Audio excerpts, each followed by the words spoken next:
ladies and gentlemen, to the BFNL Netball Show for another week. A change of scenery this week. We're actually, would you believe, in the back dungeon at the State Netball and Hockey Centre this week. So we've taken the Netball Show to one of the premier netball destinations in Victoria and bringing it to you, wrapping up what was a huge week of netball last week. And even though it's a short week, there's some huge games to talk about this week as well. Sean Kelly's my name, in the host chair as always. Joining me as always, AFL Goldfields netball manager Kim Bailey. Kimmy, welcome to the Netball Show. Thanks, Shawnee. It's my fault we're on location, so I do apologise. Just been a little bit unavailable this week. Yes, unfortunately. The best of health, but we're right now. We're back on track. So yeah, had to come here and unfortunately see the Sovereigns Div 1 my girls go down today just before we recorded this. So they looked good up till half time too. Yeah, it was really good up to half time. Then we just fell in a hole. But anyway, we'll.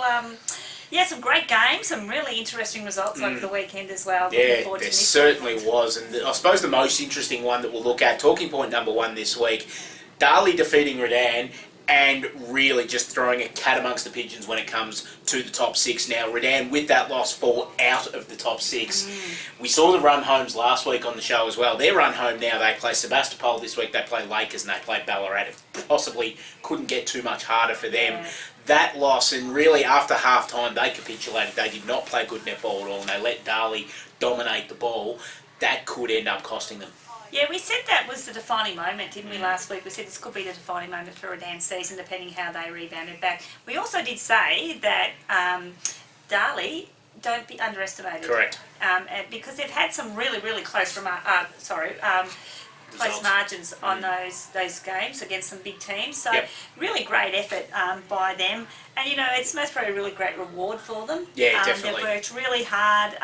Tara Parker shot the majority of the goals, 24 from 38 at 64%. Great effort. Courtney Barnes at 9. So just need to keep going on that sort of road to success. You just need both goalers shooting a little bit more goals, especially the shooter. Where they won it was kind of through kind of Brie Rosado at goal defence and just the drive that they got through Brooke Pengillian mid-court as well, and just the way they kept moving the ball down. They were forcing Redan to make mistakes. As you said, you read out the shooting percentages, and they weren't great themselves at the shooting percentage, but they just kept getting it forward, just kept working it forward, and they really controlled the game. Yeah, I've always structured my teams around a strong goal defence, wing defence, driving down that centre channel, and by the sounds of it, that's exactly what they did. And to me, that's the key to any great team. It just breaks open the whole court and lets you do some split leads from there. And that's, by the sounds of it, that's what happened. Yeah. And that's really great.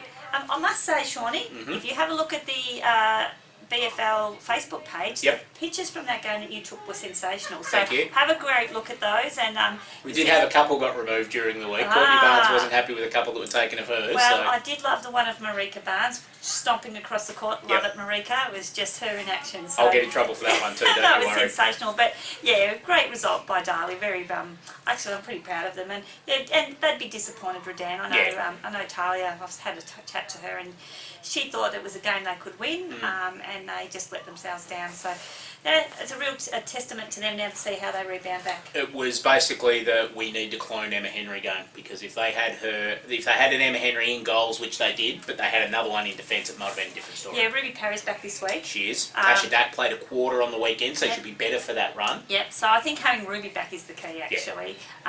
So we'll see how they go in the next coming weeks. We will, and we're going to talk about that very shortly. Talking point number 2, North Ballarat City taking on Lake Wendouree, and what could be a bit of a finals preview. And three-quarter time, nothing separated these two sides at all, and we thought an upset might have been on the cards until Jordan Bibby took over. Yeah, I had a look at the results, and I sort of had to look twice, because I expected North to actually win it quite comfortably, and I sort of looked and went, oh goodness, 3 goals. Amazing effort, and look, Mel Allen's back, isn't she? That's what's making the difference for Lakers. You know, we seem to pump up Mel's tyres, but for good reason. Correct. Because she shoots 34 from 43, 80%, and she's come back into that team and made a significant difference. Yeah, she certainly has. There's absolutely no doubt about that. North City, what does that say about North City, do you reckon? Obviously, yes, they're very good at pulling leads out in the last quarter and getting themselves back into games. They did it last week. They did it in round 1 against East Point as well. They did a similar thing. Shows that they've got that versatility, but you also wonder how they're getting themselves into that position in the first place. It shows that they're vulnerable, isn't it? Certainly they are vulnerable. And it just, to me, it's really exciting because now the top 3 teams, really, I think, Lakers now dropped to 4th and Sunbury move into 3. So those top 4 teams, anyone can win it now. Exactly. I'm still back in East. I still go with East, but... again, we'll talk about that later in the show because there's a huge game coming up this week. But, you know, it's... Is there too much pressure on Jordan? I know... it's a good question. I know Gina's a feeding goaler, a wing attack goaler, but is there too much pressure being applied to her because she's doing most of the work getting the ball in the ring? Like, we know Gina does a truckload of work outside, but if she's the only one who's who's shooting goals, is there too much pressure? Is that's what's happening? But then she's stepping up. Exactly. She's stepping up and shooting those goals. Sarah Milton had a really good game. Emma Church as well. They've been a really great combination in defence. Really, they have. I think they're going to be crucial this week as well. And they sneak under the radar a bit. No one sort of worries about them too much, but they're an awesome combination. They are indeed, and that leads us into our third talking point for the week. Our Stockland Wendouree Player of the Week may have been one of those girls that you just mentioned, I've got a feeling, Kim. Could have been, and it is. Yeah, this player, she's a real gutsy player. She gives you 100%. Sometimes a little bit unorthodox. Yeah, you could say that. Just a little bit unorthodox, but she had a magic game on the weekend, and that goes to, drum roll. I've got to get my notes. It's the worst drum roll ever. I know, it's all right. They've bought me a bit of time. Sarah Milton from North Ballarat. So I've coached Sarah before, and she does give you 100%. Great girl. As I said, sometimes a little bit unorthodox, but that's fine. She got the job done, and she's one of the main reasons for North Ballarat's win on the weekend. She was indeed. Well done, Smelts. $25 Stockland Wendouree voucher coming your way. She doesn't mind shopping either, so this will go in the blink of an eye. What girl doesn't love shopping, Shaun? Exactly right. Leads us into a huge round this week, round 15 in the Ballarat Football Netball League. Now, there's only 3 games being played this week, of course, the bye week. As we said on the footy show this week, 11-team competition, 18 rounds. You've got to have this week where you've got several teams sitting out to make sure that each team plays 16 games throughout the year. So there's a lot of people that have said during the week, how come there's so many teams sitting out this week? And that's why, because you need to even it up so that each team plays 16 games. When it's 8 degrees on Saturday, they'll be going, thank God. They will indeed. Starting down at Melton this week, Melton South taking on Ballarat. Melton South, it was a big loss on the scoreboard for them against Sebastopol last week, but also they shot 43 goals, which you cannot be... It would have won the Darley versus Redan game comfortably. 43 goals is a good tally. You most probably go for, on an average, between 12 to 15 goals a quarter in a 15-minute match. So they're not far off it. Not far off that. Not far off it. So if they can keep going on that, you never know what's going to happen next year for them. Exactly right. They play Ballarat this week at the Melton Rec Reserve. Ballarat need to win this game, obviously. They're in that cluster that we spoke about last week. Sebastopol in 5th at the moment, Ballarat in 6th and Redan in 7th. They need to keep winning games if they want to play finals, and they'll probably start favourite in this one. Yeah, I think they'll get the win. 2 huge games this weekend. Firstly, out at Marty Bush Reserve, Sebastopol taking on Redan. It's as easy as this for Sebastopol. They win this game, they're playing finals. Redan lose this game, they're 2 games behind Sebastopol. They're probably 2 games behind Ballarat. They have to play Ballarat on the way home. They have to play Lakers on the way home. Redan lose this game, they are in serious trouble. They win this game and all bets are off. Sebastopol then become in trouble because they play Lakers and East Point on the way home. So this is basically an elimination final. Yeah, it's really exciting, isn't it? It's huge. And I think Sebastopol have just got a little bit more depth in their team, and I think because Redan have had so many out for a little while, and their team's going to come back. It's not going to be as stable as what Sebastopol's will be. They'll have a settled lineup. I was speaking to Rhiannon Banner, and she's very fired up for this game. They know that this is make or break for them, and I think they'll come home really strongly. And I think they'll get the win. The 2 Cairns sisters have been combining really, really well. Great shooting percentages recently, and just their combinations working really well. Really excited to see what this game's going to produce. I don't think, and that's you summed it up. It's a 1-goal game between these 2 teams. Not all that long and ago. It could be that again. But you sort of summed it up. You need 2 Emma Henrys, and you haven't got 2 Emma Henrys. You know, she's a great player, but you can't pull her in two and have her in goals and have her in defence. I think she's more value in defence. I think so, especially in this game. Yeah, and I think the matchup, if she plays on Georgia or Adriana, I think last time I had a look at Sebastian, Adriana was playing out. Yeah, they played Adriana in the goals early, then they brought her out, and apparently they lost some momentum when they brought her out. Okay. That's what my wife told me anyway, who was watching the game. So we'll see what happens, but I think Sebastian will get the win. Yeah, very interesting game, this one. I've tipped Sebastian as well. Okay. I was gonna save it because I like to save it for people when they open up the record of a Saturday to get a bit of suspense in there. I won't ask you the next game. I've tipped Sebastopol, but it kind of works out okay anyway because Redan don't like me tipping them, and they get upset when I don't tip them. I thought you were going to say Redan don't like you. No, well, they don't. But they get upset when I don't tip them, and I'm damn sure that I'm going to get a Facebook message in about 2 minutes' time from Ruby Parry saying, "What are you doing? You..." Words I can't describe on here, so fires them up a little bit. If it gets them to a win, exactly right. Last game for the round. This could be the game of the season. It could be a grand final preview. It could be the best game of netball in the Ballarat region for a long, long time. North Ballarat City taking on East Point at Eureka Stadium. The last time these two teams played could not separate them at the end of the game.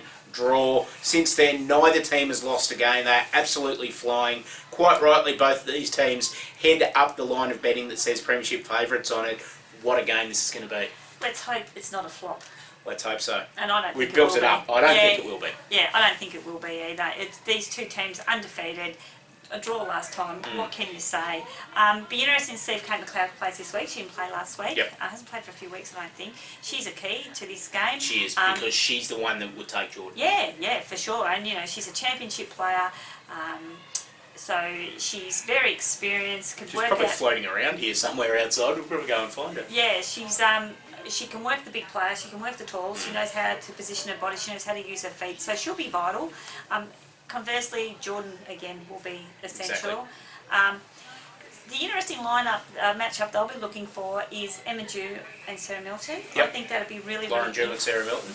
Yes. And conversely, Emma Church playing on Emma Farrell. Yeah, I think they'll be really, really interesting matchups, and now they're a little bit more settled as well. We'll see what happens.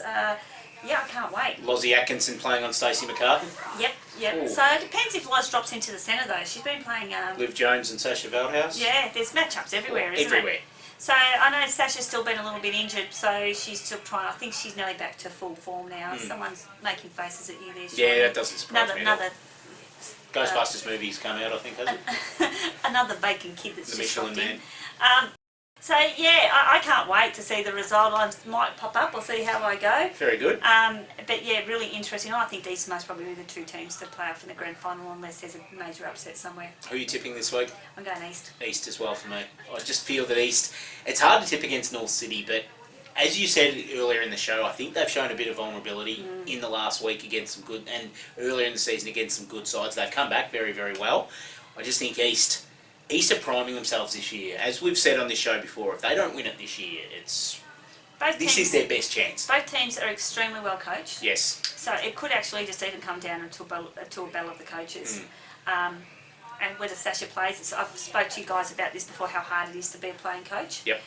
So whether she can do that effectively if she does play, or if she stands on the sidelines, that might help a bit too. Could do. You've got Kate Martin in there that can obviously take that wing-attack position and play it very, very well. A lot of flexibility, so it'll be really interesting. And yeah, I'm looking for those results at about 4 o'clock and see what happens. Yeah, it's going to be very interesting having a look at the results this weekend, not just in that North City and East Point game, but a lot of people looking at what's happening in the Sebas and Redan game as well, particularly Ballarat after they finished their game against Melton South. They'll be very, very keen to see what they need to do then to play finals as well, because I think if Sebastopol win, it becomes a bit easier for them. They beat Redan in a couple of weeks when they play them and they're basically in, so it becomes that little bit easier if Sebastopol win, the picture clears up a little bit. It'll be interesting for us to look at the ladder structure next week, and we'll be a lot clearer. And virtually that game on Saturday, the Eastern North game, is the battle of who finishes on top. Exactly. Who gets them on a premiership. So we could know the ladder structure by the end of this week. We could almost know who's going to play finals. Yeah, this time next week, or it could just be an absolute jumble and mess again. How exciting. What a season. Great season. Great ending to the season coming up as well, and great ending to the show this week as well. Kimmy, thanks for joining us. Great to get you off your sick bed. Hope you're feeling a lot better now. Oh, getting there. I'll be fine. No, It must be all those stinky boys I work with. Just keep trooping on and you'll be fine. Anyway, thank you for joining us as well here on the BFNL Netball Show for another week. It's been an absolute pleasure bringing all of the happenings of the BFL's netball competition to you for another week. We'll see you again next week.